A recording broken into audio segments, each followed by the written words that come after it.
On behalf of Tandem Education, I welcome you all to this session today. I'm Neeti Chauhan. I'm the CEO and founder of Tandem Education. The current global challenge that we are all facing today has connected the world like never before. As per UNESCO, due to COVID-19, classrooms closed in about 191 countries, affecting about 1.5 billion students across the world. To manage such universal challenges, the need for collaboration, especially in education sector, is more than ever. And we hope that such collaborations will only increase in the times to come. Tandem Education had realized the need for such collaboration long time ago. We have been working within the area of international collaborations and exchanges for quite some time. Through our technology platform, we connect global community of educators and students across the world. And in addition to that, Tandem Education, Global Education Concord, all of you are a part of that on LinkedIn, is a platform, is a group that we have created for facilitating global dialogues in the education sector. Learning from each other in terms of best practices, because we know that the world is more and more getting globalized and interconnected, and we can all learn from each other. And this session is also a part of one such effort that we make. Currently, our community has a representation from around 20 countries, and we are getting stronger with each day. So aligned with this vision of connecting the global community, I welcome you all to Connecting Mind series, to share your thoughts and perspectives on how the pandemic could disrupt education. So I would like to thank all the panel members who have taken out time from different time zones, and in the middle of your busy schedules. I understand right now you're busier than ever. So thank you so much for taking out your time. And I'm truly, truly thankful and humbled to have you all as part of this conversation today.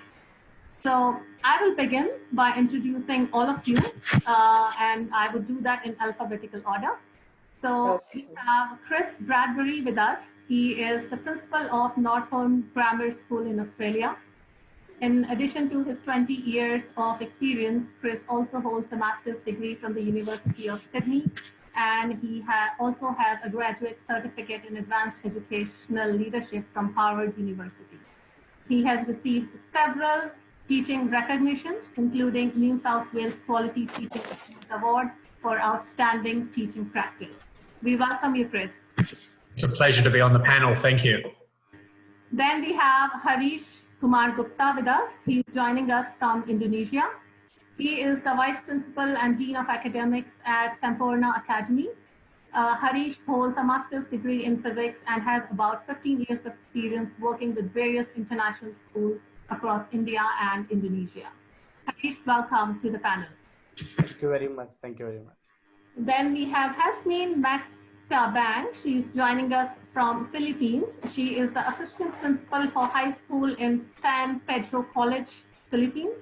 She holds a master's degree in education and has about 20 years of experience working with different schools in Philippines. Then we have Irfan, who has joined us from the UK. He is the principal of DLD College London, which is the oldest and one of the most prestigious schools in London. Irfan holds a postgraduate certificate in education from King's College London, and he has more than 20 years of experience holding various leadership roles across different schools in the UK. Rodrigo is joining us early morning from Brazil. He is currently working as the Dean of Secondary and High School Division at Colegio Nossa Senhora de Rosario. I hope I pronounced it correct. Yeah, that's right. He has more than 15 years of experience working across different schools in Brazil. He graduated in pedagogy with specialization in school management by University of Sao Paulo and Harvard Graduate School of Education. Tandem is also honored to have him as one of our honorary influencers and influencer committee member from South America. Welcome. Pleasure talking to you guys. Great pleasure talking to you guys. Thank you. Same here. We have Russell Greene, who is joining us from Philippines also. He works with Cebu International School in the capacity of head of English. And prior to that, he has worked in China as Dean of Student Affairs. Russell holds a master's degree in applied linguistics from University of South Florida. He has rich experience of more than 15 years working across countries like Taiwan, China, and Philippines. And finally, we have Sunita Nagpal with us. Sunita is a principal of K.R. Mangalam World School in India. She is well known in the Indian education circuit as an inspiring school leader and a school administrator par excellence. She has about 28 years of teaching and administrative experience. She holds a postgraduate degree in English literature from Delhi University and is also the recipient of International Women Leadership Award in 2017. Sunita is also a part of our influencer committee member from South Asia. I welcome you all once again, and we are really looking forward to an enriching discussion and conversation with all of you. So 2019 will always be remembered as a year of COVID-19. It will go down in history as a year which made a huge impact in the world. Especially in education sector, we are seeing that there has been a great leap that different organizations, different institutions have made in terms of pedagogy and different approaches to teaching and learning. Different countries currently are in various stages of coping up with this pandemic. Rodrigo, we understand that situation in Brazil is not very bright at the moment, like many other countries. The number of infections are still increasing. So how is the situation? How are the schools and students currently coping up with the situation? And to ensure the learning, what are the things the teachers are doing currently? Hello, everyone. Good morning again. It's a very difficult situation here because, as you know, Brazil is in a very difficult time, not just in education, but politics and everything. So we're facing a reality that we never imagined. So I was talking to my teachers on Wednesday. So they can support the students because the psychological effects of the pandemic is something that it's really difficult for them because they need to stay, they need to be in the classroom, they need to be in touch with the teachers. So education in Brazil, we have two phases, the private and the public education. So there was already a very difference between them, and the money rules everything here in Brazil. So in one hand, we have the public education with no support, technological support. Very few students has access to technology as internet, computers. So on the other hand, we have the private schools with everything available. So this kind of thing for itself has made a great difference between the people here. So now all the students are getting together. There is some projects in the public school to support in the private school to support the public school, because the government is not helping the system as we expected. So we will face a very difficult time here. So we don't know when this is end. When is this end? There's no tomorrow for us here, because all the decisions that are made they are not scientifically based. You know, they are just, I don't know. So we're trying to find a way to get through this. So with online learning, supporting. I don't know if you guys, what you guys are hearing from Brazil, but the pandemic strikes us in the economic way that it's very hard to overcome. So we're trying. I'm working in the private school for, as Neri said, for 15 years. So it's very difficult for us. Yeah, and I think that's true for everyone. Economic impact of COVID-19 is yet to be seen. We have just begun to see it, but it is yet to be seen. One very interesting thing that you mentioned was the partnership with public-private partnership, where private schools are supporting public schools, which is really interesting. And that's the beauty. I mean, in spite of so many, there is a lot of negativity and suffering around COVID-19, but we are seeing a lot of support and camaraderie that is emerging out of, as a result of this global crisis. Hasmi and Russell, we know that in Philippines, the schools have been closed for a while. How is the situation currently looking like? Do you feel that the teachers have been able to manage online learning for their students, or there have been some challenges that you're facing over there? Similar to Brazil, it varies probably between public and private schools and where they're located. My school has been affected, but we were not closed down. In fact, we just ended this past week because we are private, so students have had access to be online, and we've been trying to do remote learning. There have been some difficulties, but not what the public schools will be facing here, not even close to that. In Davao City, to be particular, we actually ended the school year not good because we had to forego with the graduation ceremony. There were actually a lot of things that were missed by the students because of this lockdown that was declared by our president due to this COVID-19 situation. As of this moment, there are actually almost schools here in Davao City are still closed. Enrollment processes are actually done online. Teachers are actually meeting through online. We are actually using different social media platforms to be able to connect with our teachers because it's actually difficult for them. It's actually difficult for our teachers to gather, to congregate in a certain place. Since this general quarantine, something that is mandated by our president is still not lifted. So we still have to abide with that.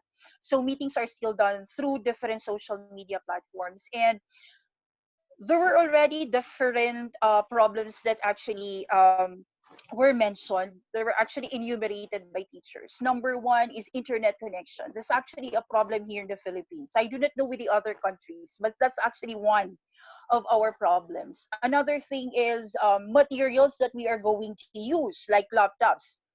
Are all students have these laptops? Do they have the gadgets to use for the online classes? There were actually several problems that we are actually thinking right now. And even our management committees, our president, the board of trustees are still thinking of how can we actually go with this, how can we actually still provide quality education, because as of this moment quality education is at risk, it's at stake. How can you guarantee quality education when classes are done online? So parents are actually bombarding schools. Why are you still pursuing with classes like this, considering the fact that parents are to still teach the students inside their respective homes? So there are actually several problems. There are a lot of difficulties that we administrators and teachers are to address at this moment. Yeah. I think that's like teachers are caught catching up after the effect, so they were not prepared, and then there are so many challenges that, and I think there is a very common theme in terms of the challenges that are being faced across the world. And it's really interesting that, again, not everyone has the access to laptop, not everyone has access to internet. So these are the challenges that we really need to think about. So Harish, I believe in Indonesia, there are some guidelines around easing restrictions for businesses. Are there any such restrictions for schools as well? Do you expect to get students back in school anytime soon? Actually, we started our online schooling from March somewhere because the government restricted the schools. Like students cannot come to school from somewhere March actually, and now the restriction was until May 31st, and we are lucky we having summer holidays now. And for next academic year, we are planning to open the school by July. Now, right now, our government is not clear. Indonesian government is not clear. So there is no instruction what we will do in May or June or July, what schools need to prepare, okay, what type of precautions we need to take. Are we going to do normal schooling or online schooling? Is school discretion or the government discretion? So we are not clear. So in our holidays, even we are planning every day. We are working with we are thinking what we are thinking right now to call 50% strength today. Like for example, if we have a class of the 25 student or 24 student, we'll call 12 student today with a distance like a proper 1.5 meter distance in the classroom. And the next day, we will call the next batch. The same set of student, whatever they are doing today. So they will do a flip classroom like our teachers today, they will give them some work to study. They will do by self-study or something like that. So we are planning something like that. So one day flip study and online classroom, second day like live classroom, the face-to-face one. Okay. Okay. Condition in Indonesia is not really good. I agree with Ms. Hez, like we had technical issues like gadget issue, internet issue, IT literacy issue. There was so many issues. It includes parents, it includes teachers, it includes administrators even. So nobody were trained that for that kind of situation actually. Yeah, So that's very true. the big issue now we are getting here, if we go for online or we go face to face, there are some people, those who want a precautions. Like even though you start the school, they will not come to school. There are some people, those who will be saying go for online. There will be some saying like, oh, we want face to face. It's very difficult situation for us now to handle. Yes. Yes, absolutely, absolutely. These are big questions that need to be answered once the schools open up after COVID-19. In UK and India, we understand that some restrictions have been eased. The markets are partially opening up. Sunita and Irfan, are you feeling ready to welcome students to back to school anytime soon?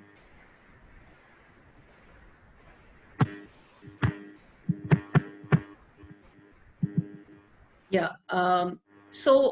In India, like pretty much like Harish said, schools did close down somewhere around mid-March, to be exact on 16th of March. And that was actually the year end for us. So we somehow managed to complete with the end year examinations and prepare results after children stopped coming also. And the new academic year began on 1st of April. So online classes had started. And online classes, even though everybody was suddenly kind of thrown midway into it without any preparation, gradually took hold of the whole thing and did a fairly decent job of it. We don't have internet connectivity issues so much here in Delhi and Gurgaon. So that was not a problem. But yes, devices were a problem. Coming to your question about reopening. So we did complete about 2 months of online tutoring to all classes, and we staggered it in the sense the very, very small children, the primary classes, just had a connect session and just about one more additional session in the day, because we were very conscious at that point of time of screen time. Now I think that's being thrown out of the window because online teaching is probably here to stay as a blended hybrid version of teaching and learning going forward. So we're not really thinking so much of screen time just now. But yes, the government has announced, has made different kinds of, so the state government, which is in charge of education, has said that we should be opening sometime in July. It just says should be. So there are no diktats and orders as of now, but they're contemplating. But the central government says that in all likelihood, it will be August. So there isn't clarity around the exact opening dates. And they are preparing SOPs for schools, guidelines for schools as to how we go about reopening, what would be the various protocols, safety protocols, academic pedagogical protocols. They're being prepared for us. Nonetheless, we are not sitting back.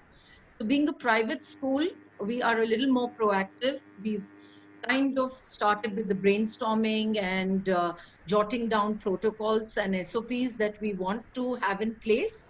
But it is going to be a huge uphill task because I kind of head a school which has over 2,000 children. Now, to get those 2,000 children, so on an average, there are about 24 in a classroom. And if I have to maintain the safety protocol of 1 meter distance between the children minimum, I'm not going to probably seat more than 10 children in a classroom. Now that is going to be a huge task. So like my colleagues have been saying, there will be protocols about maybe 50% or 30% being called in a day. Possibility of relaying and beaming the class online to those who choose to stay at home. I think we would be conducting a survey and leaving it the option with the parent to decide whether they want to send the child or not. Despite whatever safety precautions we may take, the option should be with the parent, I feel. And I think we will have the freedom to do that, to decide how to go about it, whether it's going to be odd and even roll numbers or it's going to be left to the parent to decide whether which child to be sent. So we are not clear as of just now, but we're using this month of summer vacation. June is our vacation time. We're using this time to do all our planning. Okay. That's very interesting and good to know. Irfan, I believe there are some pilot testing going on with regards to online tutoring in the UK at the moment. What are your plans in your school? Is online learning going to stay, or the students will be back as usual?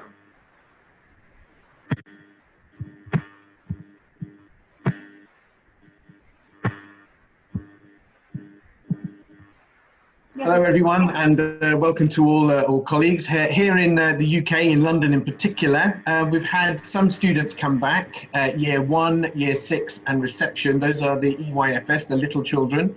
And it's interesting to hear from Sunita that you're operating on a 1 meter distancing rule. We have to operate here on a 2 meter. So that's going to put even more pressure on us with regards classroom sizes. I know that the WHO have said 1 meter, but the UK is still adopting a 2 meter social distancing parameters. So that's going to be a challenge in terms of our classroom sizes and how many students we can have in our classrooms. Like many of you, we closed in the middle of March when the government edict came in to close down and lock down the UK and other parts of the world.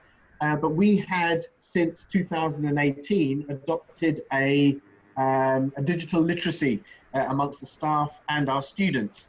We have about 75% international students who come from all over the world, from Brazil, from India, from Hong Kong, from China, from Australia. And so we needed to ensure that we could still offer a online teaching while they were waiting for visas and things like that in order to come. Some started in September, which was the start of our academic year. Some started in January. So how do you ensure between September and January you continued that education, whether it be online or face-to-face? So we had to ensure that our students and our staff were trained in using things like Office 365, the Microsoft suite of various platforms, Teams, Sway, and all of those sort of things. And we needed to make sure that our infrastructure as well was in place so that we could actually be able to deliver that. It wasn't the rhetoric, but what was the reality behind it? Obviously, COVID-19 has meant that we've had to really escalate what we've had to do. and thankfully it has worked. We have continued our online provision. We have used Canvas as our main VLE, and parents, staff, and students have been very, very happy. I mean, thank God we took the training over a year and a half ago to ensure that everyone was up to speed with what the regulations were and what the protocols were, etc.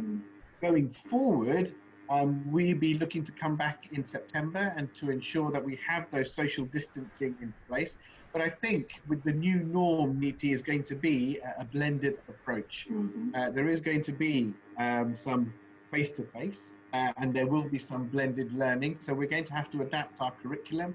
We're going to have to adapt our timetables in order to make sure that we deliver high quality. And I know, Haz, you were talking about face-to-face can only be the high quality, but I think looking at online and how we have been brought together this morning from all over the world, this has added an extra layer of opportunity for us. I wouldn't say, as you were saying in some of your questions, that COVID-19, is it a disruptor or is it an opportunity? I think it's been an opportunity for us to look at how we use online technology in order to deliver high quality courses. We saw, and we've heard that Cambridge are now going to be offering all of their courses online now. This is Cambridge University, one of the top universities on the planet, are now going down this route. And that's why I think we as educators, we as teachers, we as administrators are now going to have to adapt in order to look and see what the new norm is going to be. And as Sunita said, it is going to be a hybrid version, looking at blended and face-to-face going forward. Yes, yes, absolutely, absolutely.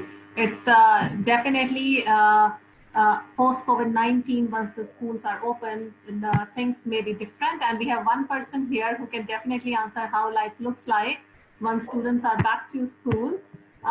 So, Chris, the situation in Australia has been very positive.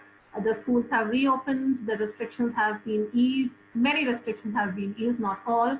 So how has been your experience of having students back? Are there any new things that you had to implement or any new pedagogical approaches that you had to take? What has been your experience having students back in school? Yeah, I think certainly from listening to the other experiences, Australia has experienced the least impact, I think, in regards to COVID-19. In fact, Australian schools were never closed. So as the situation became more concerning over the course of March, our Prime Minister continually communicated that schools are open and schools are safe. However, there was a different view from our premiers. Our premiers are the leaders of our states, and they were a lot more cautious. And because state schools under the Department of Education are under the control of premiers, they'd made the decision mid-March that it was in the best interest for parents to keep their children at home. However, schools would remain open for essential workers. And essential workers were essentially those that were working in hospitals, teachers, because schools were still open, but that definition broadened in the sense of an essential worker was essentially anyone that was working at that particular time. So mid-March, we were in a position where the majority of students across Australia were at home, which meant all schools needed to implement online learning, and there were various terms that were given. Some schools labelled it online learning, others called it remote learning. In some occasions, it was homeschooling. But the responsibility was on schools to ensure that they had the technological platforms to deliver a cohesive and coherent educational program to students at home. I think in Australia, teachers overwhelmingly were brilliant in the way that they were able to cultivate a strong learning platform for students in a very short space of time, obviously with limited preparation. And I think in some respects that probably proved to be advantageous. I think if we had had some time to think about it, that may have increased the level of anxiety. But the fact that we had to move quite fast and swiftly, schools were incredibly successful in terms of delivering their online learning. So at mid-March, it certainly looked as if we would be delivering online learning for at least all of term 2. However, that situation had changed significantly over the Easter holiday break, as the number of COVID-19 cases had dropped significantly, and Australia did a tremendous job in terms of flattening the curve. And we found ourselves at the beginning of term 2 with the real possibility of having students back immediately. So within our context, we had year 12 back week 2 of term 2, which was late April.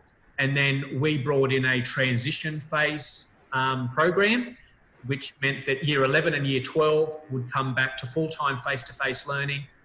Kindergarten year 1 and year 2 would do the same. And then the other year groups from year 3 to year 10 would have 2 days of face-to-face learning for 2 weeks. And then we then had the whole school come back to school full-time for face-to-face learning. And across Australia, essentially, schools have been operating under that model for the last 3 weeks. So in terms of the actual impact, things have moved incredibly fast in Australia. In terms of the impact, I think it's been a catalyst for development and reform in terms of the application of technology in the classroom. I think our teachers have certainly upskilled in terms of their ability to be able to use platforms like Microsoft Teams, Canvas, in terms of being able to produce rich resources in terms of videoing and utilising Zoom and Microsoft Business as well. A number of platforms that I think a number of teachers had been apprehensive to utilise were basically put in a position where they needed to upskill. And I think one of the other great advantages was that a number of those teachers that were highly skilled in technology played a significant role in terms of assisting teachers in terms of utilising those platforms. I think one of the great outcomes of this particular period for us is that blended learning is here to stay. So there's no doubt that I think if you talk to most teachers, they will highlight the value of face-to-face learning in the sense that it's about building positive relationships with students, a sense of connection and belonging. At the end of the day, schools are environments that provide safety and security for our students, and we don't want to lose that. And I think during this period, we've valued that. But at the same time, there are overwhelming opportunities for us to be able to utilise technology.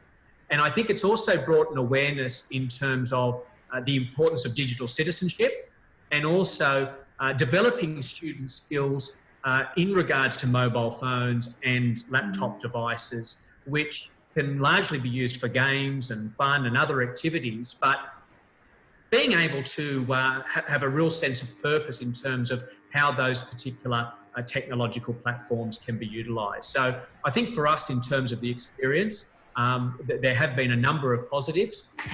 Teachers have certainly had to handle the difficulties in terms of doing it within quick time. But I think another amazing outcome of this particular period is the appreciation that our community has for teachers and schools. Absolutely. Parents have had that opportunity to actually sit beside their young men and young women who have been engaging in work, and I think they've been able to really appreciate and truly recognise the work and effort that goes into the mentoring and the teaching of students, which I think is terrific for education in general. Yes, yes, very true, very true. So are you maintaining any social distancing measures in your school, or the schools are back to full capacity right now? Yeah, so our Prime Minister has said that social distancing isn't required with students, which certainly, I think, differentiates to most other countries. So for us, there are restrictions in terms of sport. So sport will resume in term 3, and co-curricular activities such as debating, they're not taking place. There are certain restrictions in terms of those people that can be on site, so it's strictly students and teachers. There are clear guidelines that schools need to have in terms of how parents can drop their children off and pick them up, and there are regulations in terms of public transport. So our buses have very clear signage in terms of where the students sit. And we obviously need to be very careful for our staff, because staff wellbeing has obviously been incredibly crucial during this time. But although things are looking really good in Australia at the moment, we can't be complacent. So we still do social distance with our year 11 and 12 students, essentially as adults. So we won't have classes any bigger than 15. If there are classes of 20 or 25, we've made alternative arrangements. But we have put in strict regulations in terms of the contact that staff can have. And that's meant creating greater spaces in terms of the staff room and the common room and so forth. I think the great risk for us at the moment, however, is that because things are going really well, I think people are naturally forgetting the social distancing platform. So I think it's a key responsibility of educational leaders to ensure that we're maintaining the hygiene habits of washing hands and using sanitizer and making sure that we have a very strict cleaning regime, and at the same time that we're able to keep that distance when we're communicating with colleagues and even just our general interactions with students. Okay.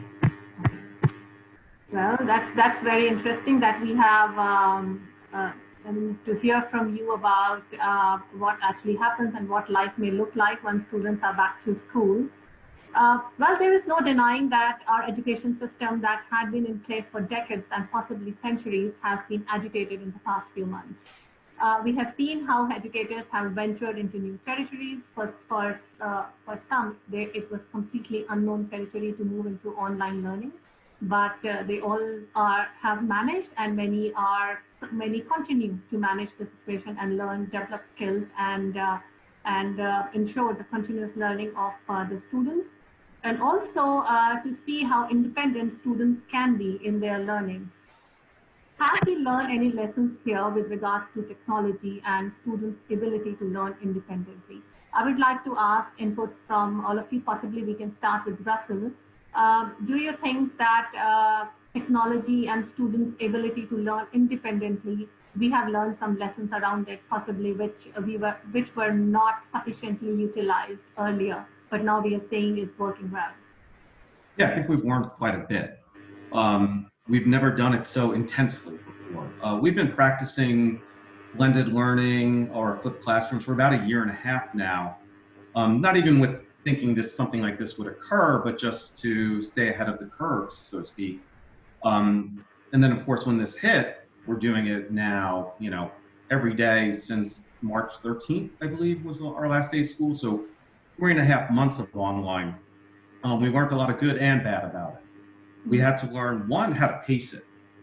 I think teachers were working in a bubble quite a bit.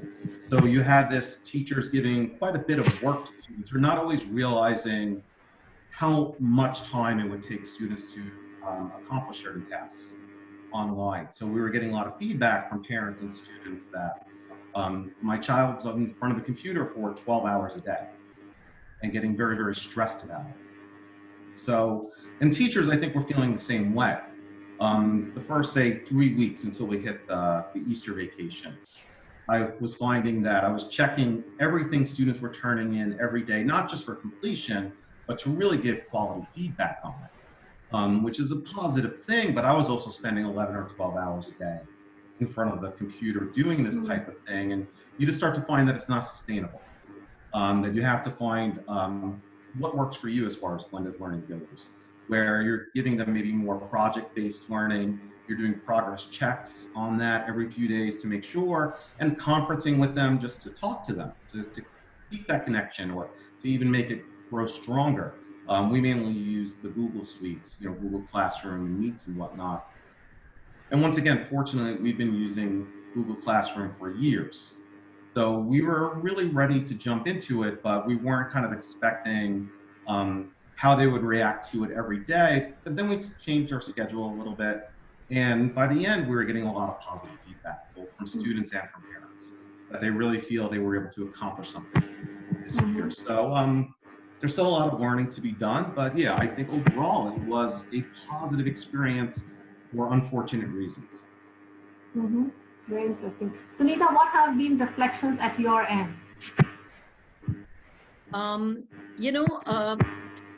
Are really take to technology like ducks to water. So it has been very easy. Unlike with Russell and Imran and all, we've not had, we've used technology mostly like an add-on and a frill in some kind of project-based learning, but not as a full-on using technology in everyday learning. So I think for us, the biggest takeaway now is going to be, or let's say the biggest positive, is going to be that we're going to really bring in technology into our teaching learning processes. And like blended learning is going to be the way forward. So there will be some lessons like flipped into completely use of technology, and it's going to be very much student centric now. You know, in India we talk about being student centric, but a lot is still going on, like it's been going on for centuries. A lot of rote learning, unfortunately, however much we've talked about it. But now the powers that be are actually talking about changing the curriculum and making it more student centric. And so once it comes from the top and it is like the way to go, and this is how you need to have your pedagogies in place to implement such things where the children enjoy and learn. So I think in that sense, technology is now here to stay. And we all have understood, after having used it over the last 2 months, everyone down from the student up to the principal of the school, we're all using technology. We've survived these 2 months on that, and we found that it was very, very easy to conduct classes on Microsoft Teams. And initially, of course, we were using the Zoom platform, and we found that children, it wasn't any hacker from outside. It was children, adolescents who were experimenting with, hacking, and there was Zoom bombing that happened, had pornography also happening. And so immediately we switched to safer platforms.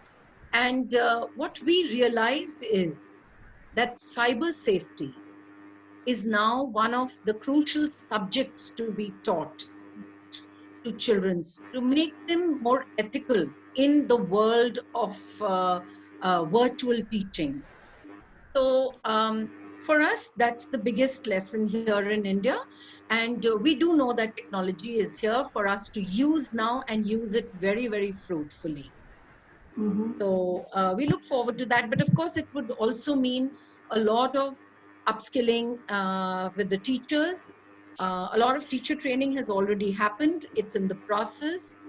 And we need to also equip teachers and students with devices. So that is going to be a bit of a challenge for us in India. It's not the easiest, most easily available to everyone here in all our schools. Not in the government schools, definitely. It's not there. So we don't know whether the government is going to really provide for that in the budget. So things are going to, gradually be shaping over time.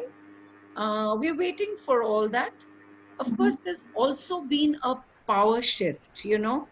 So far, it was in the four walls of a classroom, the teacher as the power center. The power has shifted now. So we have children as involved, and they're making all these projects and videos and enhancing learning. The teachers are using that. Teachers are making the resources, fantastic resources we've collected and made over time. And the teachers are working during vacation on preparing resources for the coming months. Because when we don't see 100% children like Chris has got, we don't see them coming back in schools.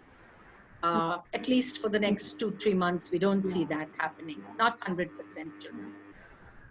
So we have to get our things in order as far as technology goes.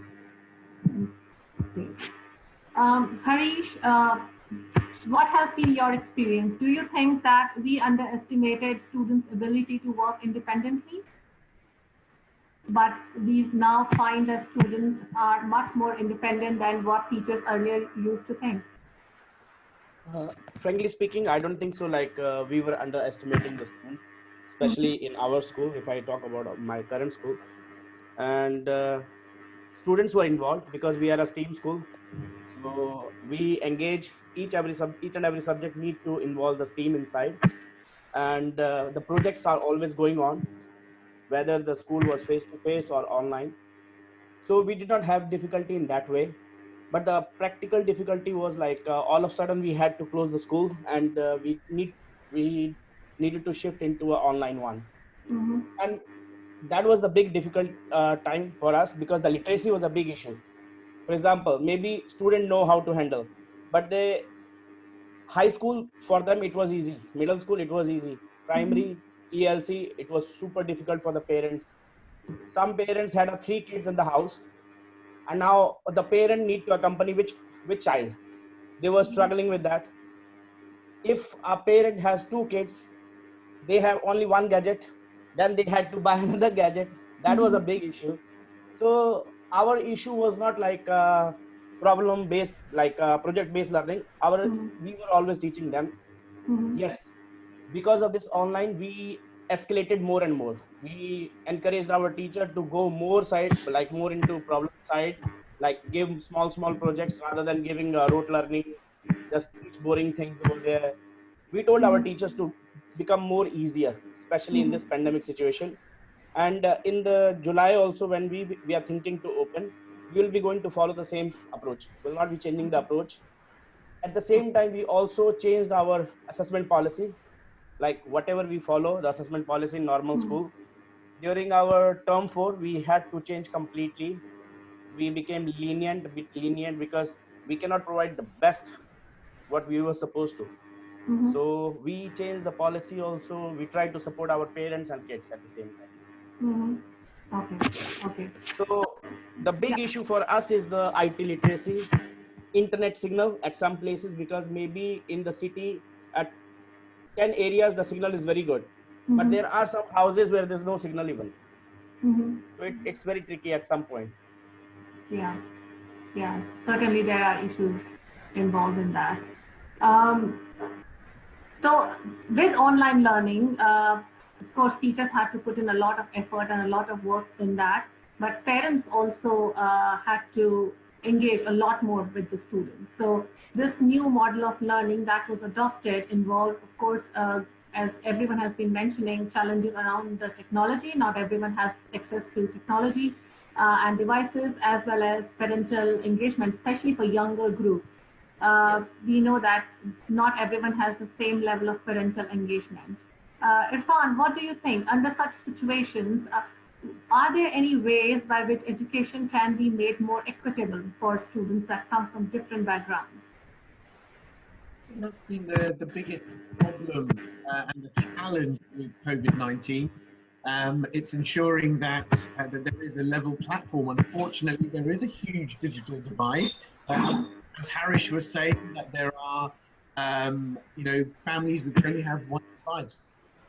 How do you then ensure that they get the right amount of support, the right amount of education being provided for them?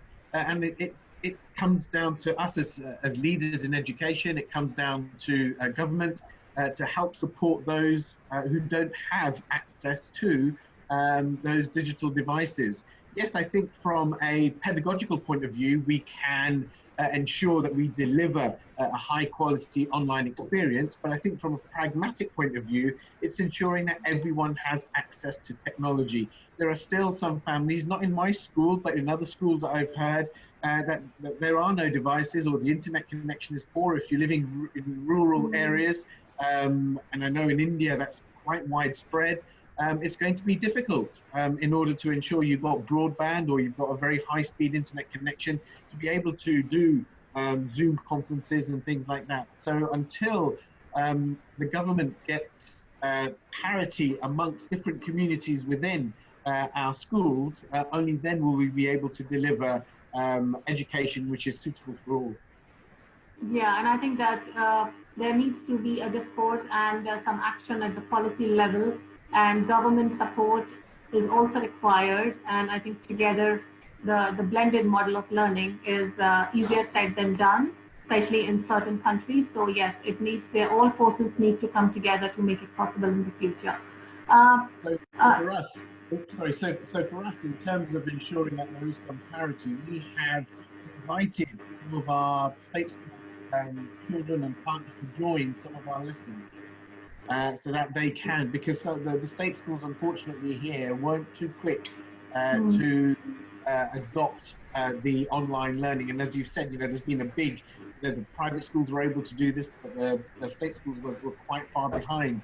And so we've been able to engage with our state school partners and try and help support them during this time.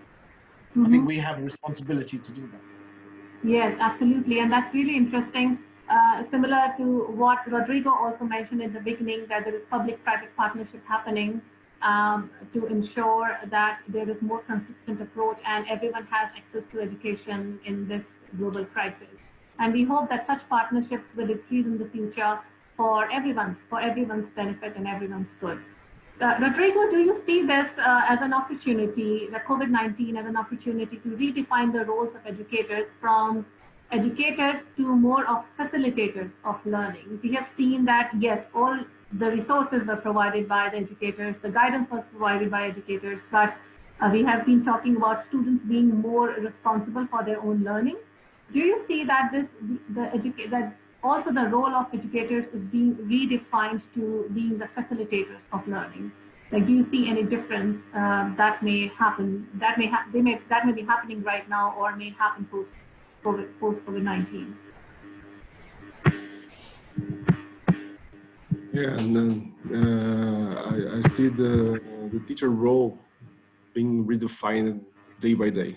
So the kids are more responsible for their own education, for their own learning. We don't know yet how far is this going, because here in Brazil, our education system is based on final tests. So everything is measured by final tests to access the university, to access the next level on your school. And we see in the school as a whole a very different type of challenges. As we see the early children at the high school. I think the teachers, they are very struggle in the middle of that. So they have to learn how to operate the system. We're using Google Classroom since 30th March.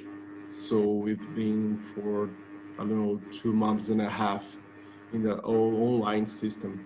So they are learning to give classes online. So they have to be able to provide videos, to set meetings. And so the students is being more responsible for their own education, because this is their world. So they were born in the middle of technology. So for them, it's easier. So we also see that the classes usually they have 45 minutes. And now in only 30 minutes, they are able to learn the subject and do some exercise. As I said in the first beginning, we don't know yet the quality of this education, because everything is centered in the final tests. So this is how we are reshaping education here in Brazil, because as we were centered in the final tests, now we are moving to enhance their capabilities, their abilities. So we have to give a new meaning for education.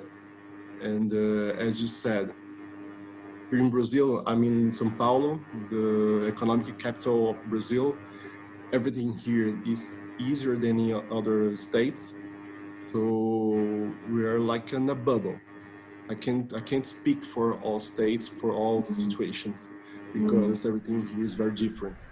So we have some opportunities, some great opportunities like Christopher, your fund, which we are moving fast on improving the online learning, the blended learning.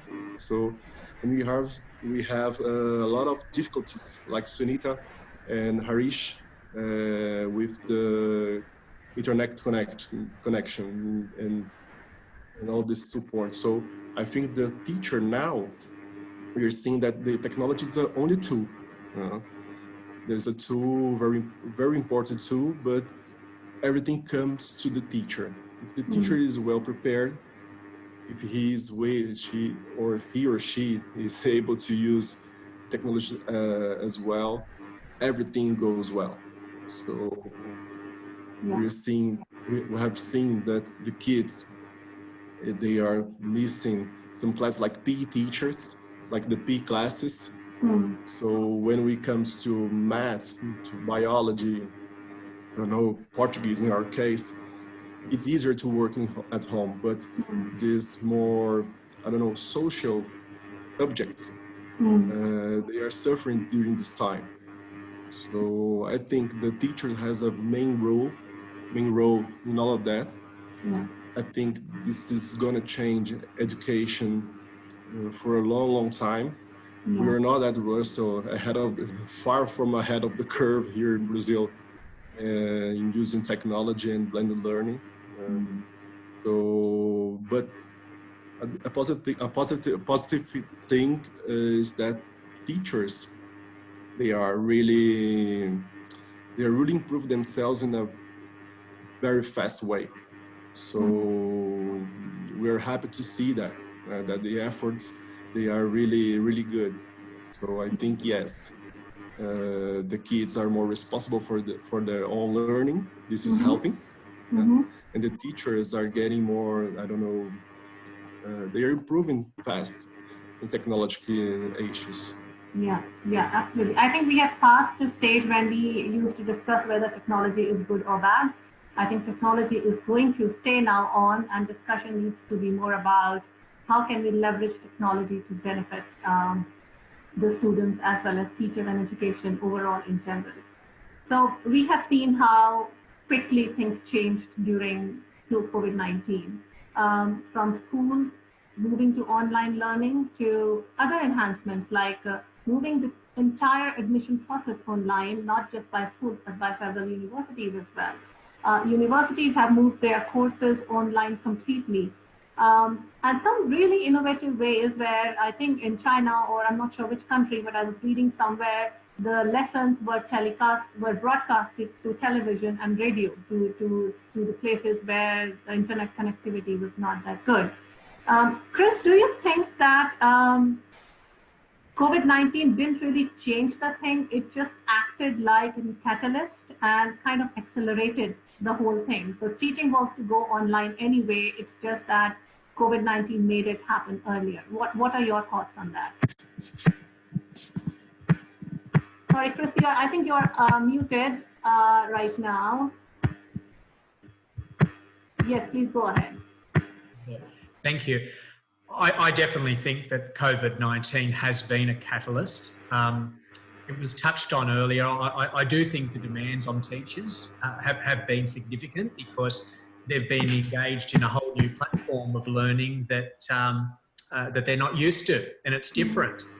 But in the position that we're in now, we have the opportunity to reflect on that experience. And I think the majority of teachers are quite appreciative of the fact of how they've been able to develop creativity and the opportunity to be able to rethink the way that they do things.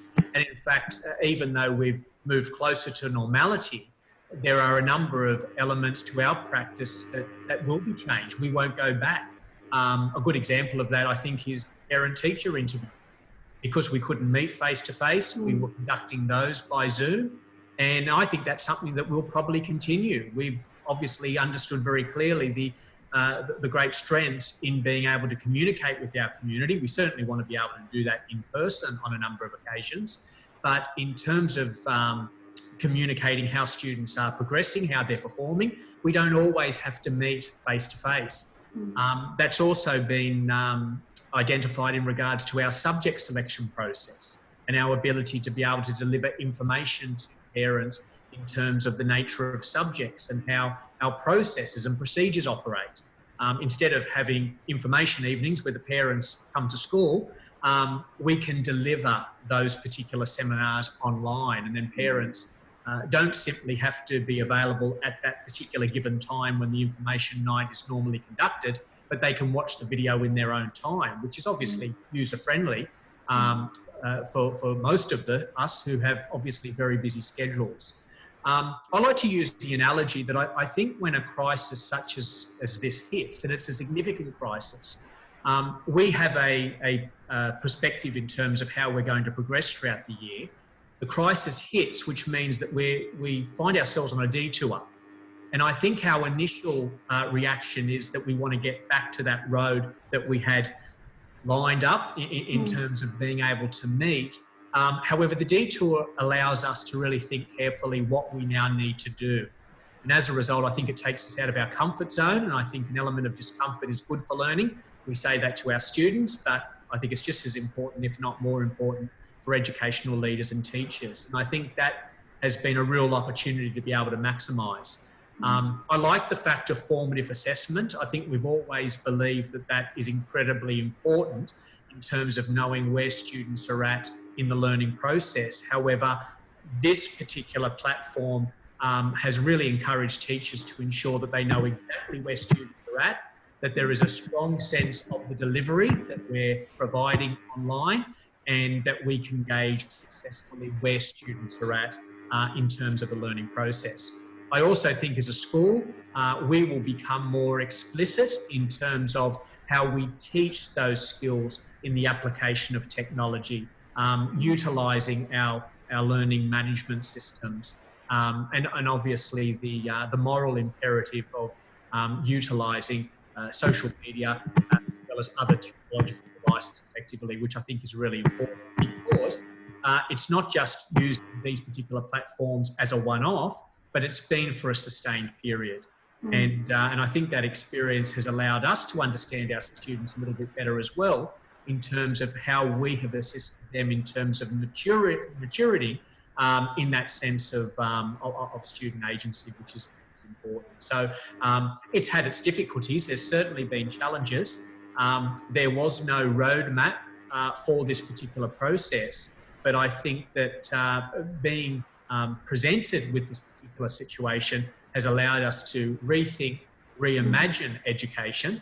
And I think a fatal mistake that schools can make across the world is if they simply revert back to what they've always done. We need to appreciate the great strengths of schooling. As I said earlier, schools provide safety and security for students. They are warm communities where students learn, but there are so many opportunities that we're able to build and develop as a result of this experience in regards to the utilisation of technology for connection and for growth. Absolutely, absolutely. And I think given the way world is moving towards remote workplaces and virtual work teams, I think this is also one of the ways by which we are preparing students for future as they join the workforce, because that's the kind of setup they'll be working in once they enter their professional life. One of the positive and very interesting aspect of COVID-19 is that students were able to get some extra time. As in fact, Rodrigo also mentioned that something that used to take 45 minutes, students can learn in 30 minutes. So that has given some extra time to students. We have seen a lot of lot of children writing blogs, making YouTube channels, or exploring different skills and different interest areas because they had some extra time.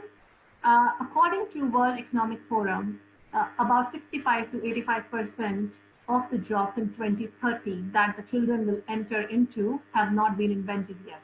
So given that the world is so unpredictable and we need to be in sync with our changing environment more than ever, aren't we on the right trajectory of giving extra time to students with online learning and providing them opportunities so they can understand and make sense of their surrounding and learn skills in line with the changing environment? What are your thoughts, Russell, on that?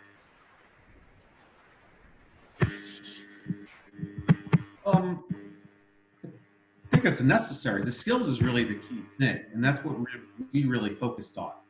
What are the skills they're learning? What skills are they applying through this? Both in their learning and, like you said, any other skills they decide to acquire during this time. I'm not 100% sure ours have that much extra time.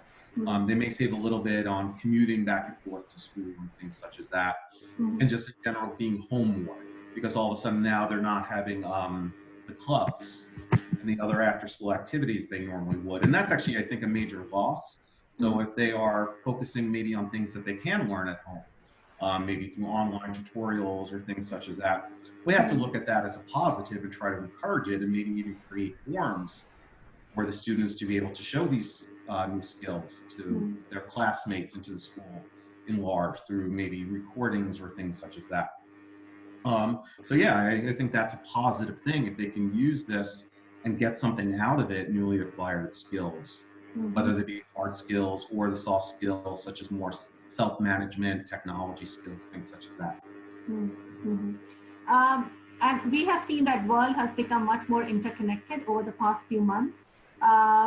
Harish, do you see that international collaborations increasing? Would your school, or do you think in Indonesia, the schools will be interested in having and establishing and continuing with these collaborations, taking part in global dialogues, learning about the best practices and sharing your own best practices with the rest of the education community?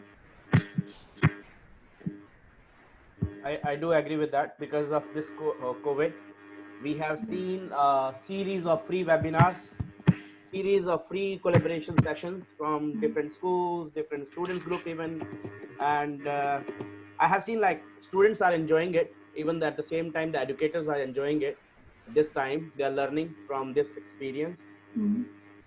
Yeah, so I agree. Like our students, if I say the things they used to do physically before, now they're doing online. So things are becoming easier in many ways, but still depends which age group we are talking about.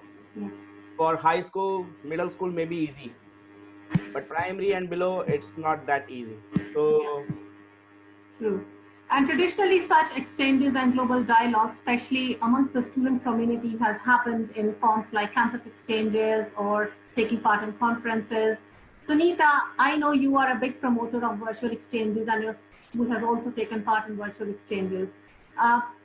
Do you think the virtual exchange trend is going to increase? And if so, what kind of collaboration you would like to see for your students?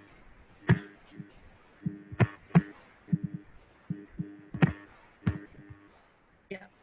So, okay, first of all, apologies. I think I'd lost activity here in between because there was electrical failure, and now I've kind of gotten back with my phone hotspot, so I won't lose that connectivity. Welcome you back. Thank you for coming back.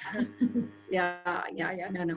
So you were talking about, where have I gone now? Your video, I think you stopped the video. Yeah, it's fine. So I have always advocated exchange programs with other countries because, one of the mottos of all our schools and today's education is that we need to bring out global citizens.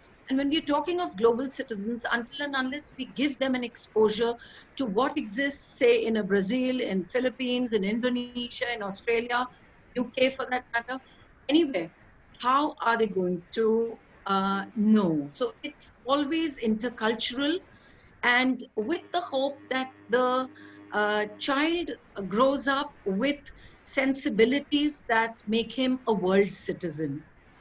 So for that reason, one has always advocated it. And in fact, my school has had physical exchange programs with many schools in many countries. And I was really looking forward to that happening this year, but COVID had other plans. So I don't see international travel happening, but that does not deter us from having exchange programs and collaborations with schools across the globe. And I actually look forward to all of you and engaging with all of you here on this panel for various collaborative projects where our children can be involved. See, we have all common issues. Somewhere COVID has brought the entire world on one plateau. We're all facing the same issues presently. And if you look at larger global issues, whether be it environment, be it humanism, everywhere it's the same. Every child needs to learn these kind of things. And so I think collaborative projects, Neeti, is the way forward. And now, having used technology and discovered the online platforms to our convenience, I'm sure it's going to be easier than ever before. Because I remember earlier, having to install a large screen in a hall and arrange for a Skype interaction with children in Red Hill School in Australia. So I don't see that need any longer. We are all doing all kinds of collaboration sitting in our own homes, just like we're doing it right now. So I look forward to that happening between our children, our school's children. And there'll be many, many issues to take it forward with. Thank you. Irfan, what are your thoughts on that? Is it something that your school, that you see is something that suits your school and your student, the kind of exchanges that your school plans for your students?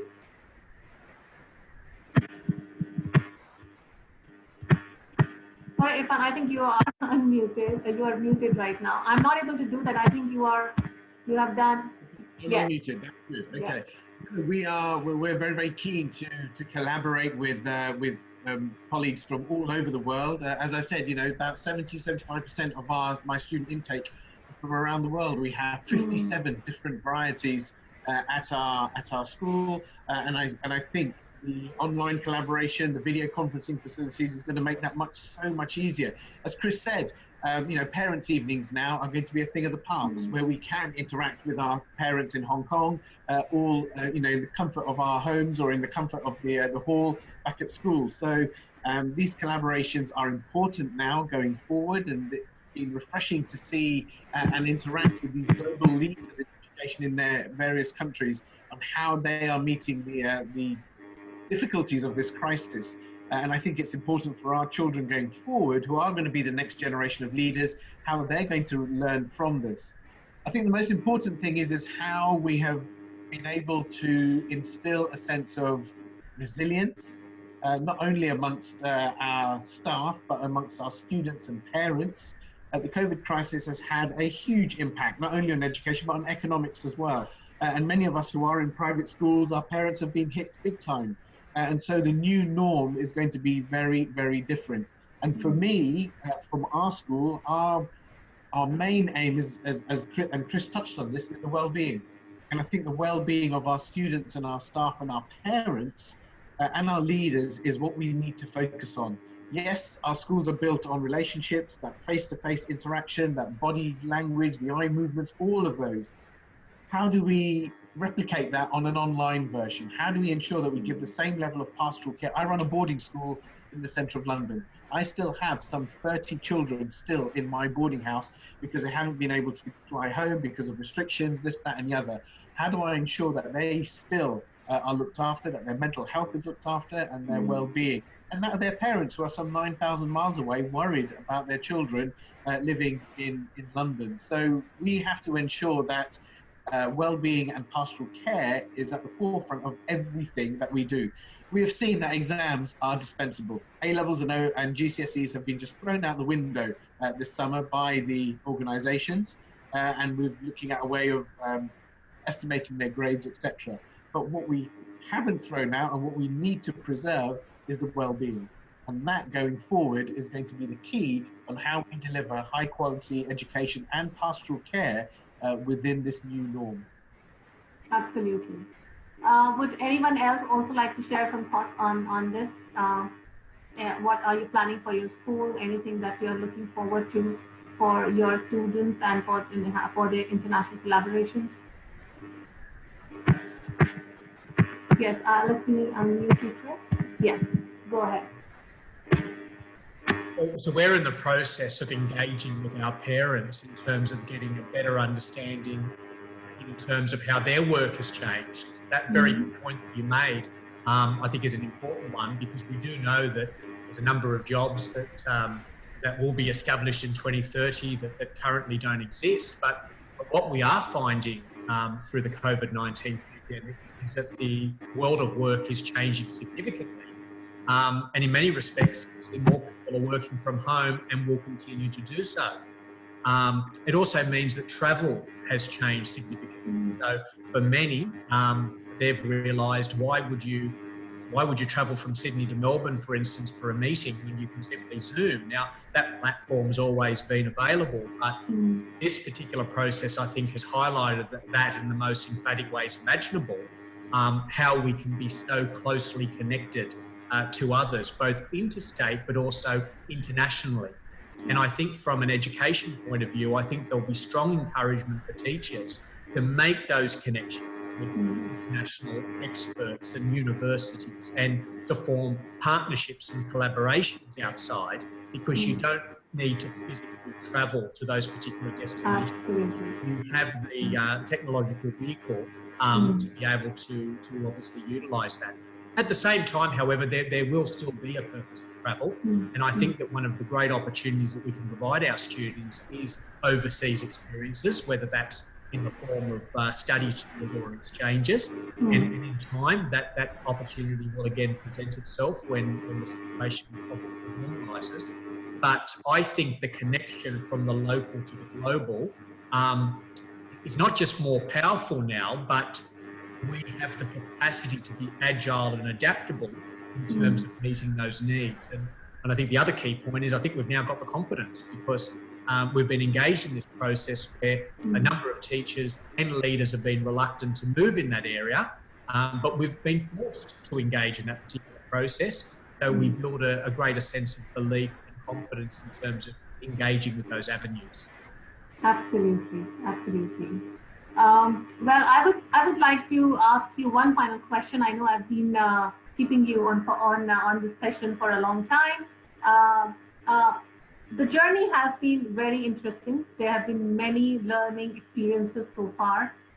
If of all the things that you implemented or you had to adopt during this time, if you had to pick one particular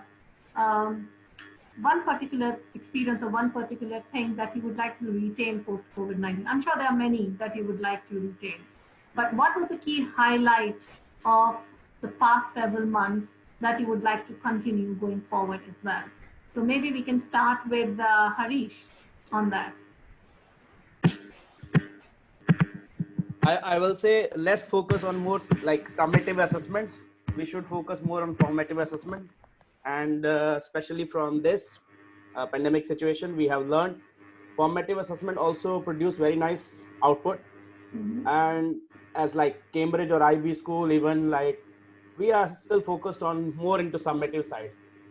But due to this pandemic situation, even Cambridge went for predicted grades, IB also went for IA and all.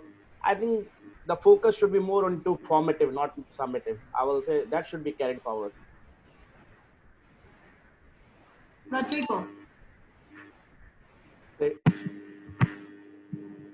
Me and Harish, we have the same kind of thing. As I said in my last talk, everything here in Brazil is based on final tests. So I think that this reshaping of education is really something that it should long last forever here in Brazil. So there's one other thing that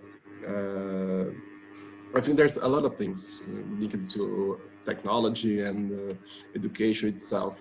And technology, I think that the tutoring, the peering that the students are doing here to help public students from public schools is something that is really, really, really nice. So I think that the way we were rethinking education as well is something that is really interesting too. And I think the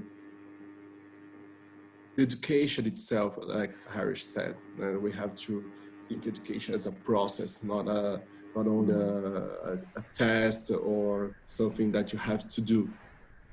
So I think that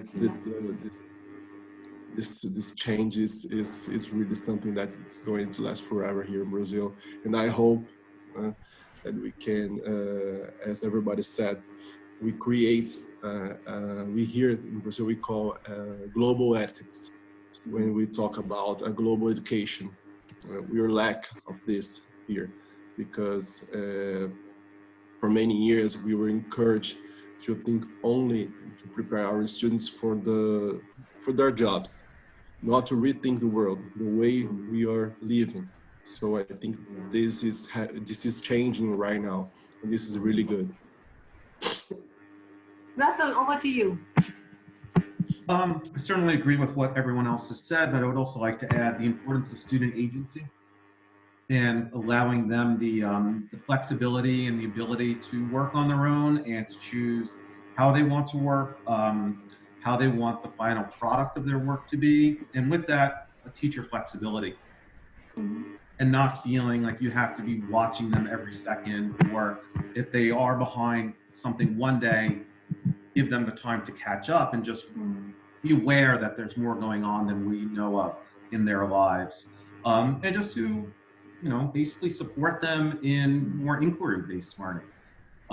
Get them interested in what they're studying, and mine anyway, have been producing amazing work through this. I've actually been incredibly impressed where if you give them the freedom, what they're able to accomplish throughout all of this. So if you give them that agency and that responsibility and that trust in them, they're up to the challenge.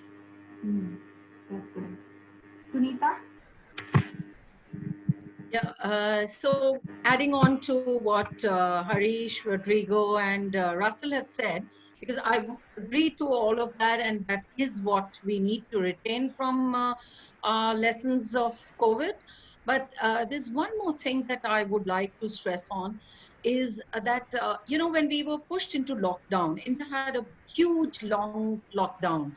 And when we were pushed into lockdown, and isolation sort of because isolating families within themselves, and what we realized was that communication and communicating with people with whom we had lost contact also, because we were facing our mortality to some extent, and all our complacency was now not going to be existing any longer. And the good thing that came out was we reconnected with people across the globe, whether they were long lost cousins, friends, colleagues from previous assignments. Um, it gave it gave us some kind of an emotional resilience, and made us stronger. So I feel this should continue. As soon as COVID ends, I hope it ends soon. As soon as it ends, it doesn't mean that we go back to what was the normal. We must remember this is the new normal, and we are changed, probably changed for the better. And so we must keep emotional health in mind, also for students. Actually, it's very scary when I think of the day when children come back to us. They will not only have certain learning gaps because of inaccessibility to devices in different varying homes, varying levels of learning gaps. There will be emotional gaps also, because they may have been homes affected by COVID. So that child would come with a different emotional baggage. Yeah. Another may come with some other baggage. So we need to address that. And in my school, the school counselor is ensuring that the teachers have been getting emotional help as well, right through. And we have extended it to our parents, we've extended it to the children. But I think we still will find ourselves facing a huge task when the children get back. True. Absolutely. That I think so. Yeah. True. Irfan? For us, it's the resilience of students, of parents, of staff, and how they have coped admirably with this situation. That, I think, we've always been talking about how do we build resilience into our kids, how this snowflake generation they are no way snowflakes at all. They have shown that they are very, very robust, that they can cope with this, and we have given them the support now in order to become those next generation of leaders who will change the way we think about politics, the way we think about education, the way we think about the world of work. And I think we give them a discredit by calling them snowflakes. They are the people now who are going to be driving forward the new norm. And I think that's what we can take away from this. We've seen how the Black Lives Matters movement all over the world now has been spearheaded by young people. And it's those young people now that we are looking to in order to change how we operate post-COVID. Yes, very true. Very true. I think we underestimated the generation, but they have surprised us. Very much so. Very much so. Chris, what are your thoughts?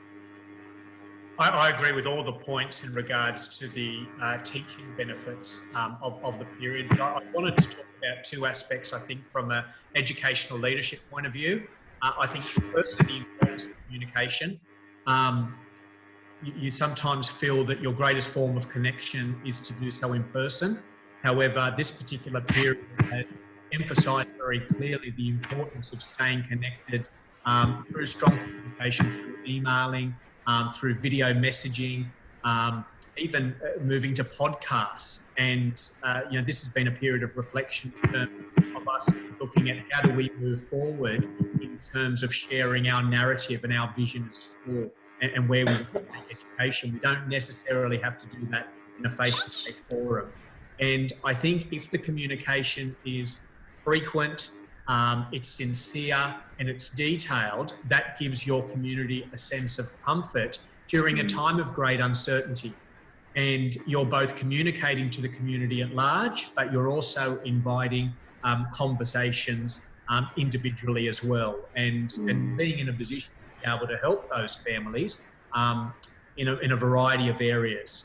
First and foremost, their sons and daughters' education, but also from a well-being and a developmental point of view. So I think the importance of community during a crisis is absolutely critical for an educational leader. And I think the other is professional development. And I think that's on two levels. I think I've really valued how our staff have stepped up, especially those that do have a wealth of experience and expertise in technology, and how they've been able to collaborate and work very closely with other members of staff. So there's been that wonderful sense of networking and support within our own environment, but it's also indicated the need for us to continue to be vigorous with a strong professional development program in the area of technology. And that's developing the skills of our teachers so that they can obviously enhance the skills and dispositions of our students in terms of its application for the future. Yeah, that's true. I think the world is becoming more and more interconnected, and the success today relies upon understanding this interconnectedness, navigating through boundaries, and collaborating with the community and with the world, actually. And thanks to technology, we have the ability to do it at lower cost, at a much faster speed, and with a much wider scale. As John Milton said, the mind is its own place, and in itself, it can make a heaven of hell and hell of heaven. So I really hope that we can all make a good sense, and I can clearly see that after this conversation that there is a very positive sentiment around taking the education to the next, taking a next leap in education and learning from our experiences and bringing positive change and positive disruptions that would benefit the larger education community. And I think it's time we continue donning our creative hats and come up with the relevant disruptions, relevant techniques to help the educators as well as the student community. So with this note, I really thank you all for sharing your valuable insights with us. They definitely provided very helpful insights into what education might be post-COVID-19 and what are the things that parents and educators and children and students need to be prepared for, and in a good way for their own benefit. And personally, I'm really humbled to be facilitating this discussion with you all. You all come from different countries and come with wealth of knowledge and expert insights into education sector, education industry by virtue of your extensive experience and qualifications. I would like to thank you once again for being with us tonight and making this conversation possible. Any last notes, any last thoughts, and anyone that you would like to share with us and other panel members, please feel free to do that. I'm just going to share something that a friend of mine who's a professor in the US recently shared on social media to flip the script for this year. We think of it, we're in the middle of this pandemic. We have essentially race riots in the United States right now. But by the end of this year, we can actually beat a worldwide pandemic and perhaps end systematic racism. So to think more positively where this year could go and where we can be proud of ourselves as a global community. Yes, yes, I think definitely. And amongst all of the community members, along with the frontline workers, healthcare workers, educators, is one of the communities which has really stood up like heroes in ensuring the continuity of the young minds, which are the future of the world. So thank you so much for your time today. And personally, I look forward to continue this conversation with you offline and work with you very closely in taking this conversation forward. Good night from my side, from Australia, and for others who are joining us from different time zones in the middle of the day or early day, enjoy the rest of your day today. Thank you, everyone. Bye-bye. Thank you.